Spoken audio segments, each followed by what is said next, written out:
The Guam Police Department is remaining quiet regarding a marijuana bust that occurred in Astumbo Gardens last week. GPD spokesperson Art Polino. Relative to the Astumbo Gardens, where several marijuana plants were confiscated, the case is still ongoing and it has been routed to Special Enforcement Section Investigations Bureau. As we reported on Friday, Superior Court probation officers were executing an order to pick up a minor from the residence. While they did not find the minor, probation officers did stumble upon 6 marijuana plants, ranging from 2 feet or more in height, in plain view at the rear of the residence.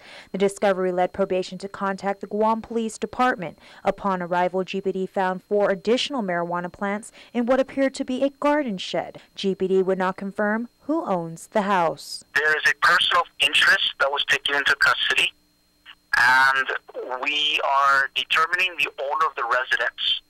And the Guam Police Department needs to determine did the owner of the residence reside at the residence, and if not, how often they frequent the residence. We are trying to determine if there's culpability on the residence owner, as far as knowing that the marijuana cultivation was going on his or her property.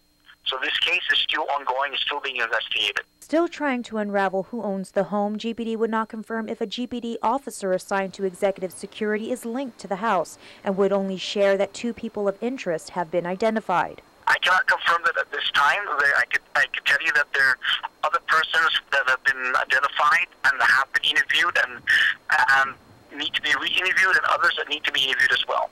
Polino does confirm, however, that a person has claimed responsibility for the marijuana plants, but that information is being corroborated by detectives, and upon completion of the case will route the information to the Attorney General's office. It was just last week GPD, in its own words, said that in the interest of transparency, it is releasing the name of an off-duty officer involved in an auto-pedestrian incident in Harmon.